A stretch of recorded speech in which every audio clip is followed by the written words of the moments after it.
Thank you very much. It's a nice opportunity to be here to present our work. So I'm Thanos, this is my short name. Athanasios is the full name. I'm also a research fellow as Michalis in the University of Manchester, and we're working on the same team, the TornadoVM team. So today I have the pleasure to present you a second tool that we have created. It is complementary to the previous one that Michalis shared. And the idea is that we want to share it from the perspective of the programmers to enable it, to make it easier for programmers to use TornadoVM and to access from Java the GPUs. So currently the pain points for Java developers is that they are used to IntelliJ and Eclipse, and these are fantastic tools for development of Java applications. They have integrated debuggers, profilers. You can create flame graphs. You can analyze the performance of your application and optimize it, and this is fantastic.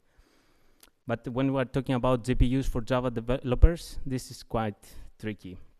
And the idea is this is because of two reasons. First, there's no clear indication for the syntactic issues that you may face. So, for example, in TornadoVM, we have some features that are not supported from the full Java syntax.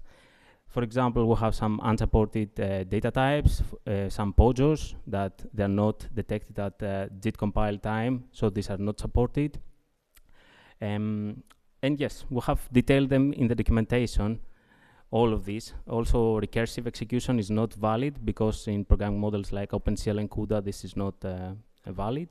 And we have also the throne of exceptions, which is not supported from CUDA and OpenCL. So these are kind of, features that are not supported from TornadoVM. But who is reading the documentation? So we need the tool. And the second part is that in order to find out this kind of behavior, right now, TornadoVM developers, they had to build the programs and try them and get the error and then build again. A second optimization, no, it doesn't work. So this is the trial and error debugging process, which slows the productivity. So what is the problem? Well, errors appear late, too late, after runtime, and it is difficult to trace them. So our research question was, can we educate Java programmers to use GPUs? Can we make it easier for them to access GPUs, to understand the way that TornadoVM works? And that was the reason that we introduced Tornado Insight. Tornado Insight, it started as a master project by Thais, who is a co-author in the paper, and has been extended with the contributions of many people. So it is an open source plugin for TornadoVM programmers. First of all, we thought that IntelliJ is used by the majority of developers, so it is a cool tool to integrate and create a plugin for IntelliJ. It is currently available in the marketplace of JetBrains, so someone who has IntelliJ installed, they can download the plugin, install it, and use it. It can give instant feedback in the console of the IDE, so you don't need to change console. It is there in IntelliJ where you can see the actual output. It combines static and dynamic analysis, and it is open source. So it is available in GitHub. We have several contributors to the tool, and we have done 10 software releases, including the latest one that appears after the camera-ready submission, which is the 1.3.0.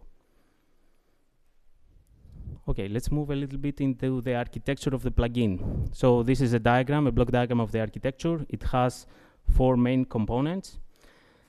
We have with the blue component the static inspection, where we have integrated 6 types of inspectors. In a sense, these inspectors, they correspond to the unsupported features that I mentioned earlier in the presentation. So we have the data type inspector, the exceptions inspector, recursive execution for functions inspectors. And what these are doing is that at the coding time, at real time, they can inspect the classes, the Java classes, and understand if there is something that is supported or if it is not supported. Then we have the second box, which is the communication module, where we have implemented some listeners. In a sense, the listeners, they are observing at runtime this kind of behavior, and they can give some feedback into the panel of the plugin. I will show you the demo in a bit. And we have also the UI module where we actually have the panels, the windows, how they will work and what information will be shown in the windows. We have a settings panel, so users can configure the TornadoVM directory where TornadoVM has been installed. They can configure an indicative array size that will be used by the tool to perform dynamic inspection. And yeah, all this. And we have also the console in the UI module, which is the actual outcome that comes from the dynamic inspection. And finally, we have also the green box, where we have the dynamic inspection. This is the part that will take the actual method, the Java method that the user has defined, and it will perform the dynamic execution. So it will trigger the JIT compiler of TornadoVM to report if there is any problem during compilation. And the process here in this architecture of the plugin is that developer is writing the code. He can run at real time, see any static analysis, any static syntax issues which are defined as not supported. And then he can click or she can click dynamic analysis to perform the dynamic inspection, and the feedback will come on the IDE. Okay, great. I think I have time for the demo. Excellent. So I have opened. Okay, 1 second. Perfect. Yes. Now you can see the IDE. Okay, excellent. So if we go to the settings of the IDE, we can go to the plugins, and we can see here the installed plugins.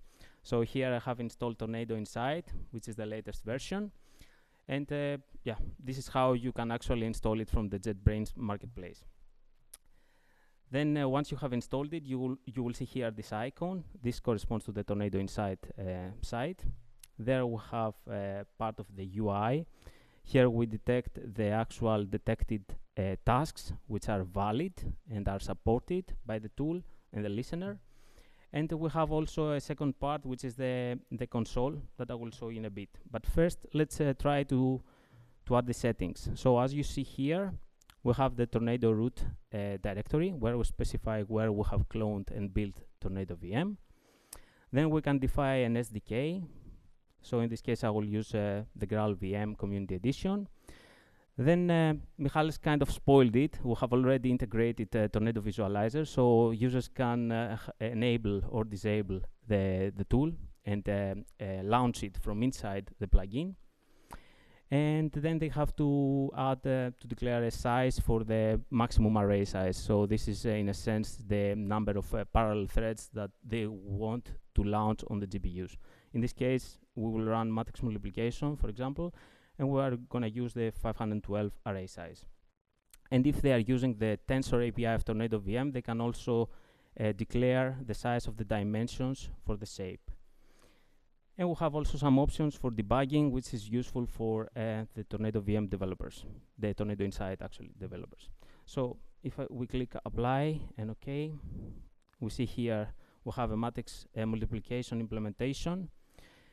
And we see that we have one method declared here for matrix multiplication. We're using the loop parallel API. So we have two annotations, the parallel annotations, which indicate the TornadoVM JIT compiler to implement the parallel implementation.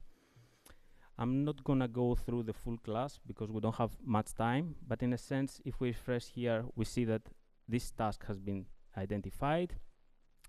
We can see that here we don't have any red exclamation mark, which means that the syntax is okay, static analysis has been validated. And now we can run the dynamic inspection. So once we have run dynamic inspection, we get this kind of message that has been completed. And here in this console, Tornado Inside console, we can see the parallel implementation. So the generated OpenCL kernel that has passed all the phases in the TornadoVM JIT compiler graph, and it has been generated. So this indicates that the developer is ready to launch the application and actually run it. So if I click this one, I can actually run the application on my MacBook. It's an M4 MacBook. And as we see here, it has been run, and the verification is true. So we have compared the results from the GPU with the results that are coming from the Java sequential execution. Okay, excellent. So I have shown you a successful demo, but let's go to the breaking stuff. So we have here an example of a class where we declare an array list addition method. And if we see here, we pass as input array lists. But array lists, they are data structures, objects that are growing at runtime. So that means that this kind of behavior is not supported on GPUs because we cannot change the sizes at runtime. We need to recompile and we need to trigger this kind of behavior. So in this case, they are identified as red, as we see here, which indicates that something is not supported. And as we see here, it says TornadoVM has an unsupported data type. So the user can change it. It is an indicative message that they need to perform some action. I have also, yeah, if we see here, we see that these tasks are not recognized as valid tasks. So TornadoVM has not listed them as ready for dynamic inspection. A second example that we have is the throws example. So as we see here, this add method is valid because I have commented out the throws exception. But if I go back, now it is red and has not been identified as a valid task. And here, if we click, we see that there is an incompatible thrown types exception in this message from Tornado Insight. Okay, and the final part that we have prepared for the demo is this add method. In a sense, it takes three arguments, A, B, and C. It creates a new primitive array inside. Actually, it declares it and will create a new object for every iteration that we run. This, if we consider that we have that parallel notation, it would mean that every GPU thread would have to create a new memory space inside for the array D. And this is not supported, but if we see it as a code syntax, this is valid for Java. And that's why we see here that the task has been detected. But if we try to run dynamic inspection, we see that we get this kind of compiler error in the Tornado Insight console.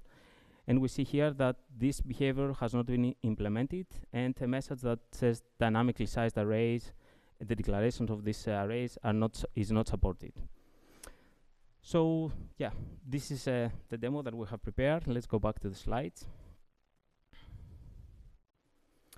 Okay, so we have enhanced developer experience. I mean, speaking from the TornadoVM team, we have the configuration panel to define the TornadoVM path, JDK, and the indicative array sizes. We have a dedicated tool that at code time during development can identify valid tasks or invalid tasks. We support static and dynamic compilation, so static analysis and dynamic analysis in a sense, and we generate kernels, OpenCL kernels. Not only OpenCL, but in this MacBook, we support only OpenCL. We can also support spurred kernels or CUDA kernels. And regarding impact and adoption, we can detect errors before runtime, so during coding. We can improve developers' productivity, and we have seen that from our team. And this has been used for two heavy use cases that we have. The one is ray tracing, the second is GPU Llama 3, which is the actual implementation that Michail shared in the previous talk, where we can actually have hundreds of tasks chained together, so we can actually see if there is any issue during the coding in the code syntax. So in summary, if we reflect back, we have this kind of question: can we educate Java programmers for GPU programming? And the reality is that we showed you that with tools like TornadoVM and Tornado Insight, we can actually help Java programmers to understand how GPU programming works. So as future roadmap, we want to enhance this work with smarter dynamic diagnostics. We want also to extend it with auto-completion. And we have already extended Tornado Insight with more assets like TornadoVM. And the idea is that because we're generating GPU code, I think it's a good idea to auto-verify it when we're returning it back to the users. And we welcome many contributions from the community because it is open source. So in conclusion, we have already shown you that TornadoVM unlocks performance in previous talks. We show you here that Tornado Insight and TornadoVM can unlock usability. So together, hopefully, they can make Java development for GPUs more seamless and automated. So I think, yes, I'm ready to accept any questions. Thank you very much. Thanks, Thanos. Let's take a question or two. I think everyone's very tired at the end of a long day. Any questions? The audience is silent. Tell us about your plugin. Do you create IntelliJ plugins as Java code, or what? What's the complexity of the plugin implementation? So the implementation is purely in Java, and we have utilized the APIs from JetBrains. Yeah. It has been very easy, I would say. I mean, they are documented. And the idea, I think the most interesting part coming from a compiler group is that JetBrains, they have some objects that enable you to see inside the method, the fields. So we have used them in order to do all these kind of inspections in the inspection module. Yeah, that's nice. Very good. Oh, we do have a question. Well done. Come to the microphone, please. I do have a question. Could you use this with the FPGA backend as well? Yes. Yeah, definitely. Okay, so it's not just for GPUs? No, but as long as you have an FPGA on your system. So it means that on this laptop, I wouldn't be able. But the constraints could be different? The constraints regarding the syntax, no, because the TornadoVM API is hardware agnostic. Okay, I see. But the output from the JIT compiler, from the dynamic inspection module, it could be different because we have different phases in the compiler for the FPGA backend. Okay, so even if you had a backend where you could resize, you have to constrain it because of the GPU? I wouldn't say constrain it. So, I mean, resize the array list. Yes. It depends also on the size that you have on the GPU, on the memory size. Okay, thank you. And thank you for your question. Let's thank Thanos one last time. Thank you very much.